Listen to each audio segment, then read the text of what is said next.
جالی سنہری گنبدوں مینار کے بغیر، جنت ہے بے مزہ در سرکار کے بغیر، کلمہ زباں پہ قلب میں عشق علی نہیں، محفل میں کون آیا ہے دستار کے بغیر۔ اب ایک شعر سنیں، آپ سمجھیں گے اسے۔ جالی سنہری گنبدوں مینار کے بغیر، جنت ہے بے مزہ در سرکار کے بغیر، کلمہ زباں پہ قلب میں عشق علی نہیں، محفل میں کون آیا ہے دستار کے بغیر۔ وہ تو کہو کہ اترے نہ اصغر زمین پر، ورنہ اترتی گردنیں تلوار کے بغیر۔ وہ تو کہو کہ اترے نہ اصغر زمین پر، ورنہ اترتی گردنیں تلوار کے بغیر۔ ابھی آپ نے سرکار امام علی مقام کا ذکر پاک سماعت کیا، توفیق بھائی نے منقبت شریف کے اشعار پڑھے۔ میں ایک شعر پڑھتا ہوں اور ایک دو بات پھر اس کے بعد آپ سے کرتا ہوں۔ زندہ ہو تو زندگی کا حق ادا کرتے رہو، زندہ ہو تو زندگی کا حق ادا کرتے رہو، اٹھتے بیٹھتے نبی کا تذکرہ کرتے رہو۔ زندہ ہو تو زندگی کا حق ادا کرتے رہو، اٹھتے بیٹھتے نبی کا تذکرہ کرتے رہو۔ اے طبیبو کم نہ ہوگا درد ہجر مصطفیٰ، دل کے بہلانے کو جو چاہو دوا کرتے رہو۔ شعر سنے، آپ میری طرف توجہ کریں۔ آپ میں بھول جاؤں گا مجھے کہنا کیا ہے، جب تک آپ کی توجہ میری طرف نہیں رہے گی میں اپنے آپ کو سمیٹنے کی کوشش کر رہا ہوں۔ زندہ ہو تو زندگی کا حق ادا کرتے رہو، اٹھتے بیٹھتے نبی کا تذکرہ کرتے رہو۔ اے طبیبو کم نہ ہوگا درد ہجر مصطفیٰ، دل کے بہلانے کو جو چاہو دوا کرتے رہو۔ پنج تن کو چھوڑ کر قرب خدا ممکن نہیں، رات بھر کعبے میں چاہے رت جگہ کرتے رہو، رات بھر کعبے میں چاہے رت جگہ کرتے رہو۔ حضرات ذرا توجہ سے میری بات سنیں، میں نے قرآن شریف کی آیت پڑھ کے اپنے آپ کو مشرف کیا۔ میرا اور تمہارا رب، آواز صاف کریں، بالکل سادہ کرنا۔ میرا اور آپ کا رب قرآن پاک میں ارشاد فرماتا ہے، اللہ کہتا ہے لوگوں نکاح کرو ان عورتوں سے جو عورتیں تمہیں اچھی لگیں۔ اللہ کے رسول صلی اللہ تعالیٰ علیہ وسلم نکاح کے حوالے سے ارشاد فرماتے ہیں، آقا کہتے ہیں اے لوگوں نکاح کرو، اگر تم نکاح کرو گے تو اللہ تعالیٰ نکاح کی برکت سے تمہاری غریبی تنگ دستی کو دور فرما دے گا اور تمہیں مالدار کر دے گا۔ دوسری جگہ آقا ارشاد فرماتے ہیں، جو آدمی اس نیت سے نکاح کرتا ہے کہ نکاح کرنے کے بعد پاک دامنی کی زندگی گزارے گا تو اللہ پاک ایسے بندے کی مدد کو اپنے ذمہ کرم پہ لے لیتا ہے۔ تیسری جگہ آقا ارشاد فرماتے ہیں کہ ایک عورت سے 4 وجہوں سے نکاح کیا جاتا ہے، یا اس کی خوبصورتی کی وجہ سے نکاح کیا جاتا ہے، یا اس کے نسب کی وجہ سے نکاح کیا جاتا ہے، یا اس کے دولت کی وجہ سے نکاح کیا جاتا ہے، یا اس کی دینداری کی وجہ سے نکاح کیا جاتا ہے۔ بس تمہیں چاہیے کہ تم دینداری کو ترجیح دو، لیکن ہم لوگوں کا مزاج کیا ہے، ہم لوگ صرف خوبصورتی پر توجہ دیتے ہیں، جبکہ مذہب اسلام اس بات کو پسند نہیں کرتا کہ کسی عورت سے صرف اس کی خوبصورتی کی وجہ سے نکاح کر لیا جائے، کیونکہ اکثر ایسا ہوتا ہے جب عورت 1-2 بچے کی ماں بن جاتی ہے تو اس کی خوبصورتی میں کہیں نہ کہیں کوئی کمی آ جاتی ہے، اور جس وجہ سے نکاح کیا گیا تھا جب اسی چیز میں کمی آ جائے گی تو ظاہر سی بات ہے میاں اور بیوی کے درمیان محبت کم ہو جائے گی۔ اسلام یہ نہیں چاہتا کہ میاں بیوی کے درمیان بیچ زندگی میں محبت کم ہو جائے۔ اسلام تو یہ چاہتا ہے کہ جتنی محبت میاں بیوی کے درمیان نکاح کے وقت تھی اتنی ہی محبت آخر دم تک رہنی چاہیے۔ میں آپ سے پوچھنا چاہتا ہوں، پھر ہماری سماج کو ہو کیا گیا ہے؟ ہمارے لڑکے صرف خوبصورت لڑکیاں تلاش کرتے ہیں، آگے پیچھے کچھ نہیں دیکھتے، اور لڑکیاں بھی صرف خوبصورت لڑکے تلاش کرتی ہیں اور آگے پیچھے کچھ نہیں دیکھتے۔ میں آپ سے پوچھنا چاہتا ہوں کہ آپ کی نظر میں خوبصورتی کا معیار کیا ہے؟ کیا ایکٹنگ اور اداکاری کا نام خوبصورتی ہے؟ کیا اجلے رنگ کا نام خوبصورتی ہے؟ کیا گوری چمڑی کا نام خوبصورتی ہے؟ آپ کہیں گے جی ہاں بالکل، میں کہوں گا نہیں، ایسا نہیں ہے۔ اجلے رنگ کا نام خوبصورتی نہیں ہے، سفید چمڑی کا نام خوبصورتی نہیں ہے، ایکٹنگ اداکاری ناز نخرے کا نام خوبصورتی نہیں ہے، تو پھر آپ کہیں گے پھر خوبصورتی کس چیز کا نام ہے؟ تو میں کہوں گا کہ اصل خوبصورتی دینداری کا نام ہے۔ جو جتنا زیادہ دیندار ہے اللہ کے نزدیک وہ اتنا ہی زیادہ خوبصورت ہے۔ اگر آپ کی نظر میں آپ مان لیا جائے کہ اجلے رنگ کا نام خوبصورتی ہے، اگر مان لیا جائے کہ گوری چمڑی کا نام خوبصورتی ہے، اگر مان لیا جائے کہ ایکٹنگ اداکاری ناز نخرے کا نام خوبصورتی ہے، تو آپ حضرت بلال کے بارے میں کیا کہیں گے؟ رنگ تو ان کا سانولا تھا مگر شان ان کی یہ تھی، مرتبہ ان کا اتنا زیادہ بلند تھا کہ جب اللہ کے رسول صلی اللہ علیہ وسلم معراج کے لیے تشریف لے گئے اور تمام سواریوں کی جھولیوں میں اللہ کے نبی نے اپنی رحمت سے کچھ نہ کچھ عطا فرما دیا، آخر میں حوروں کی سردار آئی اور آ کر کے کہنے لگی سرکار مجھے بھی کچھ دیا جائے۔ ارشاد فرماتے جا تجھ کو ہم اپنا بلال دیتے ہیں۔ عرض کرتی ہے توجہ فرمائے آقا میری طرف، میں حوروں کی سردار ہوں۔ آقا فرماتے ہیں وہ تو بلال ہم نے تم کو اپنی مرضی سے دیا ہے، ابھی تو بلال سے پوچھنا باقی ہے وہ بھی تمہیں قبول کریں گے یا نہیں کریں گے۔ سبحان اللہ سبحان اللہ۔ پتہ یہ چلا کہ اصل خوبصورتی دینداری کا نام ہے۔ حضرات ذرا توجہ فرمائیں آپ میری بات پہ، میں آپ کے 1-2 منٹ لوں اور اپنی بات تمام کروں۔ ذرا ایک مرتبہ کلمہ شریف پڑھیں، لا الہ الا اللہ محمد رسول اللہ صلی اللہ تعالی علیہ وسلم۔ ذرا توجہ کریں، نبی کریم صلی اللہ تعالی علیہ وسلم کی زندگی دیکھیں۔ آج کل کیا ہوتا ہے، اکثر جب شادیاں ہو رہی ہوتی ہیں اس وقت نہ ہی تو لڑکے کو تجربہ ہوتا ہے نہ ہی لڑکی کو تجربہ ہوتا ہے، عموماً کم عمر میں شادی کر دی جاتی ہے، دنیا دیکھی نہیں ہوتی، یہ اس کے حق کی ادائیگی نہیں کر پاتا، وہ اس کے حق کی ادائیگی نہیں کر پاتی، آپس میں تناؤ پیدا ہو جاتا ہے، آپس میں من مٹاؤ پیدا ہو جاتا ہے، یہ اس کے مزاج کو نہیں سمجھ پاتا، وہ اس کے مزاج کو نہیں سمجھ پاتی۔ ذرا توجہ کریں، میں اللہ کے رسول کے زمانے میں لے کر کے آپ کو چلوں اور اپنی بات ختم کروں۔ حضرات اللہ کے رسول صلی اللہ تعالی علیہ وسلم کے زمانے میں ایک صحابیہ کی شادی ایک صحابی کے ساتھ ہوئی۔ اللہ کے رسول صلی اللہ علیہ وسلم کی بارگاہ میں وہ عورت شادی سے فارغ ہونے کے کچھ دنوں کے بعد آئی۔ اللہ کے رسول صلی اللہ تعالی علیہ وسلم نے ان سے خیریت معلوم کی تو وہ عرض کرتی ہے یا رسول اللہ، اللہ کا بہت بڑا شکر ہے، آپ کی بڑی رحمتیں ہیں، میرا جو شوہر ہے وہ بہت بڑا پرہیزگار آدمی ہے، اتنا زیادہ پرہیزگار کہ رات کو عشاء کی نماز پڑھنے کے لیے جب مصلی پہ چڑھتا ہے تو صبح فجر کی نماز پڑھنے کے بعد مصلی سے اترتا ہے، پوری رات مصلی پہ بیٹھا رہتا ہے، کبھی تسبیح پڑھتا ہے، کبھی ذکر و اذکار کرتا رہتا ہے، کبھی سجدے میں رہتا ہے، کبھی رکوع، کبھی قیام میں، کبھی قرآن کی تلاوت، پوری رات اللہ کی بارگاہ میں گزر جاتی ہے، بڑا نیک شوہر ملا ہے۔ حضرات اللہ کے رسول صلی اللہ تعالی علیہ وسلم شکر کے پردے میں شکایت کو سمجھ گئے۔ اگر ہمارے تمہارے طرح کوئی آدمی ہوتا تو کہتا ہے بہن کیا نصیبہ ہے تیرا، کیا مقدر ہے تیرا، کیا تقدیر ہے تیری، اتنے زیادہ پرفتن ماحول میں کتنا پرہیزگار آدمی ملا تجھے کہ پوری رات اللہ کو مناتا رہتا ہے، پوری رات مصلی پہ گزار دیتا ہے، مگر نہ، وہ تو نبی کریم صلی اللہ علیہ وسلم کی بارگاہ تھی۔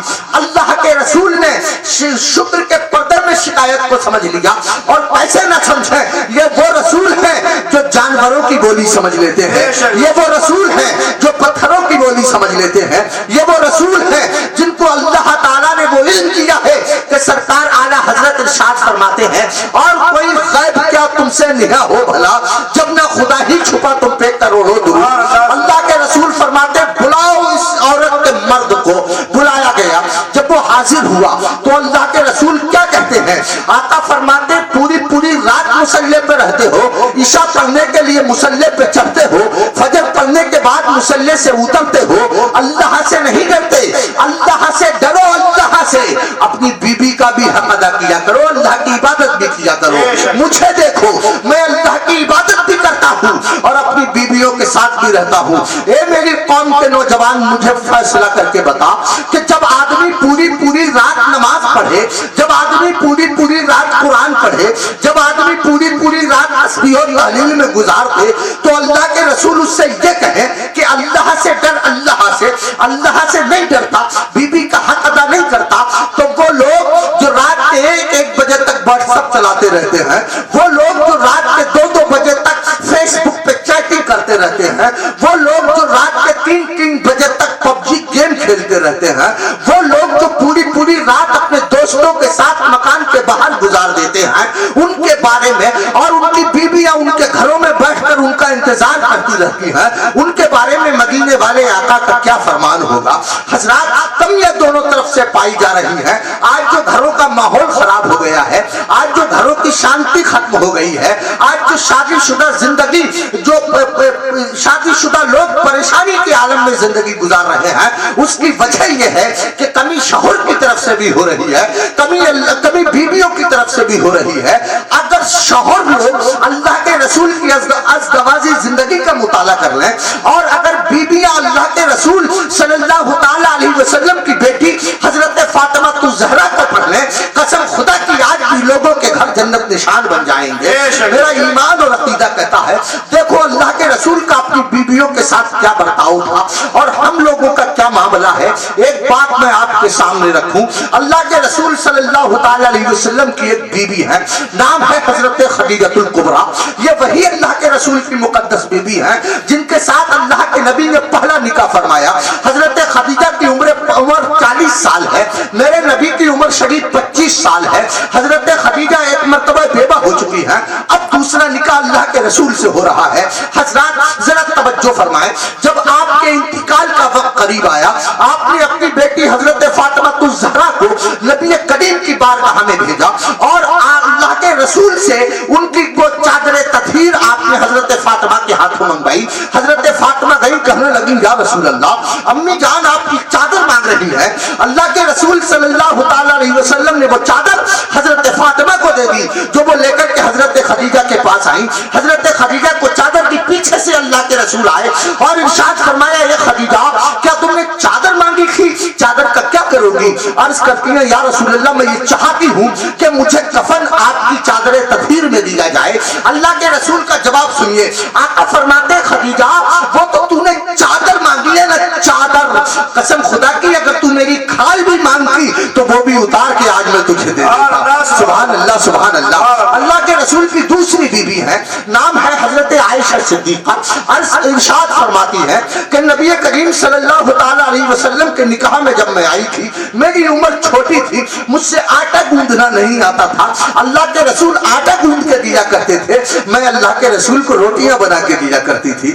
ارشاد فرماتی ہے کہ ہم اللہ کے رسول کی بیویاں اللہ کے رسول کے ساتھ جھگڑا کر جایا کرتے تھے اور پھر اللہ کے رسول ہم کو مناتے تو ہم مانتے بھی نہیں تھے۔ حضرت عائشہ کہتی ہیں، میری عمر زیادہ چھوٹی تھی، میں تو مانتی ہی نہیں تھی۔ اللہ کے رسول صلی اللہ تعالی علیہ وسلم میرے قریب تشریف لاتے، میرے کان کی لو کو پکڑتے، دھیرے سے دباتے اور مسکرا کے فرماتے، میری ننھی منی عائشہ، جب نبی اتنا کہتے تو میں مسکرایا جایا کرتی تھی اور گھر کا جھگڑا ختم ہو جایا کرتا تھا۔ اے لوگوں، اللہ کے رسول کی زندگی دیکھو، اللہ کے رسول اپنی بیوی کو ننھی منی عائشہ کہہ کے منا رہے ہیں۔ اللہ کے رسول اپنی بیوی کے ساتھ آٹا گوند کے ان کی مدد فرما رہے ہیں۔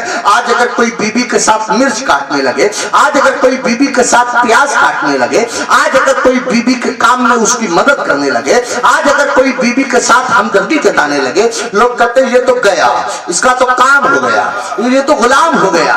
یہ تو میں بتانا چاہتا ہوں، اللہ بیویوں سے محبت کرنا، ہاں بیویوں کا حق ادا کرو۔ میرے بھائیو، میں یہ ضرور کہوں گا، بیوی کا خیال رکھیے، اچھی بات ہے، بیوی کی ضرورتوں کو سمجھیے، تیری ذمہ داری ہے، مگر غلام مت ہو۔ اگر غلام بننے کا ارادہ دل میں آئے تو صابر پاک کا غلام ہو جا، اگر غلام ہونے کا ارادہ دل میں آئے تو مخدوم سمرہ کا غلام ہو جا، اگر غلام بننے کا ارادہ دل میں آئے تو جا بریلی میں تاج الشریعہ کا غلام ہو جا۔ بیوی کا خیال کر، اچھی بات ہے، اس کی